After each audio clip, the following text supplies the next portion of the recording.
સૌથી પહેલું વિકસિત રાષ્ટ્ર, સશક્ત રાષ્ટ્ર. ભગવાન રામનો જ્યાં જન્મ થયો એ નગરીનું નામ છે અયોધ્યા.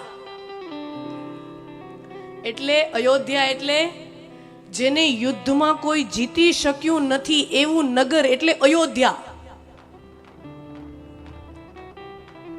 જેણે યુદ્ધમાં આજ દિવસ સુધી કોઈ જીતી શક્યું નથી એવું નગર, એવું રાજ્ય એટલે અયોધ્યા. અને મોદી સાહેબે 15મી ઓગસ્ટમાં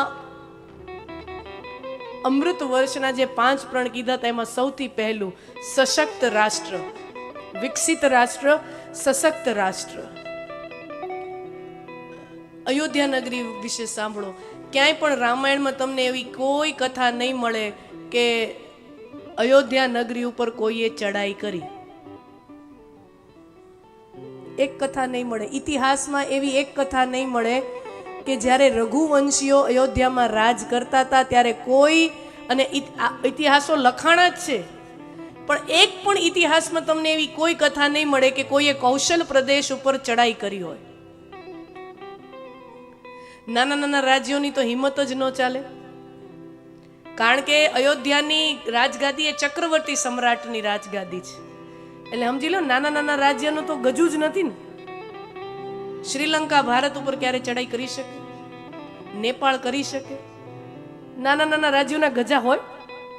એ તો આપણું કદ જોઈને જ ભાગી જાય. નાના નાના રાજ્ય હિંમત જ ન કરી શકે. અને મોટા રાજ્યો સાથે એવા ડિપ્લોમેટિક રિલેશનશિપ્સ હતા. અયોધ્યાના મોટા રાજ્યો સાથે એવા ડિપ્લોમેટિક રિલેશનશિપ્સ હતા કે એ કોઈ દી યુદ્ધ કરે નહીં અને નાના નાના રાજ્યોની કોઈ દી હિંમત ચાલે નહીં. આજ દિવસ સુધી અયોધ્યા ઉપર એવી કોઈ કથા મળતી નથી કે અયોધ્યામાં કોઈએ ચડાઈ કરી હોય. અર્થાત જેને યુદ્ધમાં જીતી જ ન શકાય, પહેલેથી જ બધા હાથ જોડી નીકળી જાય, અહીંયા ન ચડાય. યુદ્ધમાં આ દેશની સામે ન જવાય. કહેને કા અર્થ सशक्त राष्ट्र. ये जग नहीं सुनता, ये जग नहीं सुनता बलहीन लोगों की कहानी. આ દુનિયા નમાલા લોકોની વાતો સાંભળતી જ નથી.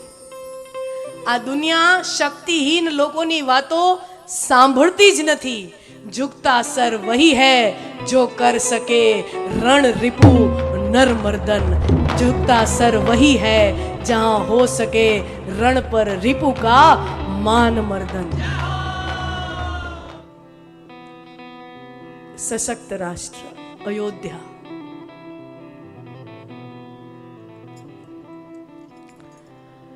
बीजू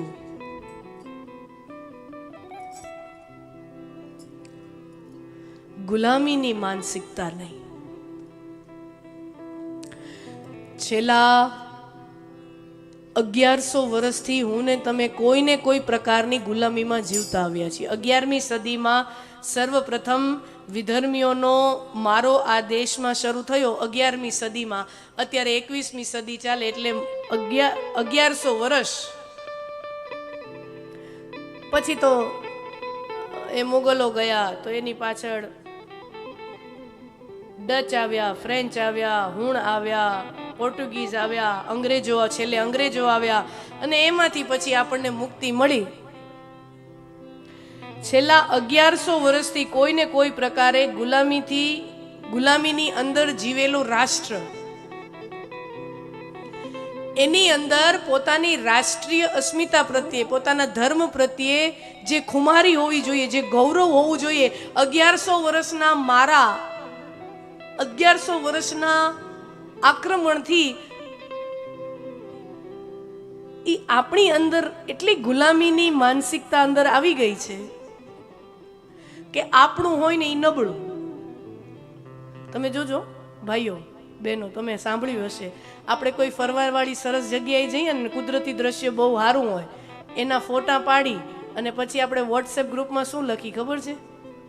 એમ લાગે કે આ ઇન્ડિયાની જગ્યા જ નથી, વિદેશ ગયા હોય ને એવું લાગે.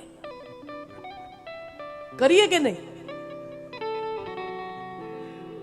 કોઈ કે સરસ મકાન બનાવ્યું હોય ને, 5 કરોડનો બંગલો બનાવ્યો, સમજી લ્યો, બહુ ધનાઢ્ય વેપારી હોય અને 5-10 કરોડનો ને બંગલો બનાવ્યો હોય, અને પછી કોકને બધાને બોલાવે ને, મુહૂર્ત કરે, પછી બધું કરે, પછી મહેમાનો 1000-2000 જણાનો જમણવારો કરે. મૂળ તો દેખાડવું તો ખરું ને, કે આવો 10 કરોડનો બંગલો બનાવ્યો, દેખાડવું તો ખરું ને. પછી જ્યાં જઈને બતાવે, આ ફલાણી જગ્યાએથી ઇમ્પોર્ટેડ છે, આ ફલાણી જગ્યાએથી ઇમ્પોર્ટેડ છે, આ ઇમ્પોર્ટેડ છે, આ બહારનું છે, આ બહારનું છે. તું અહીંની છો, તું અહીંયાનો છો ને તને બધું બહારનું હોય એનો જ ગૌરવ? તું મૂળ અહીંયાનો છો અને તને ગૌરવ છે નો આ ઇમ્પોર્ટેડ હો, આ ઇમ્પોર્ટેડ, આ ઇમ્પોર્ટેડ, આ ઇમ્પોર્ટેડ. કોઈ સારી વસ્તુને આપણે કેવું હોય ને કે આ વસ્તુ સારી છે, પછી અહીંયાથી લઈ આવ્યો હોય ને તોય આપણે શું કહી દઈએ? ઇમ્પોર્ટેડ છે. કહેવાનો અર્થ કે યહાં પર તો અહીંયા જે થાય બધું નબળું જ હોય. ये क्या है? આ ગુલામીની માનસિકતા છે,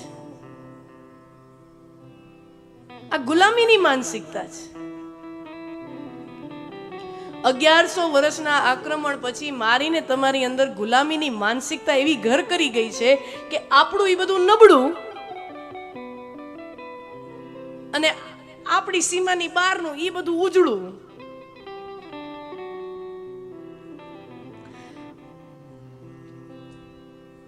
આ તો છેલ્લા 10 વર્ષથી 10 વર્ષથી વિશેષ કરીને આપણે જોઈએ છીએ કે યુવાનોની અંદર વળી પાછી પોતાના ધર્મ પ્રત્યે, પોતાના મૂળિયા પ્રત્યે એવી અસ્મિતા પુનઃ સ્થાપિત થઈ છે કે અમારા મુખ્ય મૂળિયા શું છે, અમારી પરંપરા શું છે, અમારી વિરાસત શું છે, અમારી તાસીર શું છે, અમારી હેરિટેજ શું છે. એની છેલ્લા 10 વર્ષમાં એવી પ્રચંડ જાગૃતિ હવેના યુવાનોમાં આવી છે જે 10 વર્ષ પહેલા સમાજમાં જોવા નહોતી મળતી. હવે નારા લગાવતા, આપણે માત્ર નારા નથી લગાવતા, આપણે એ વસ્તુને અહીંયા મહેસૂસ કરીએ છીએ. ગર્વ સે કહો હમ હિન્દુ હૈ. આ નારા 10 વર્ષ પહેલા સંભળાતા નહોતા, 10-12 વર્ષ પહેલા સંભળાતા નહોતા. ગર્વ સે કહો હમ હિન્દુ કહેવાનો તાત્પર્ય આપણા મૂળિયા, આપણા ધર્મ, આપણા શાસ્ત્રો, એના પ્રત્યે જિજ્ઞાસા શું છે મારે સમજવા છે.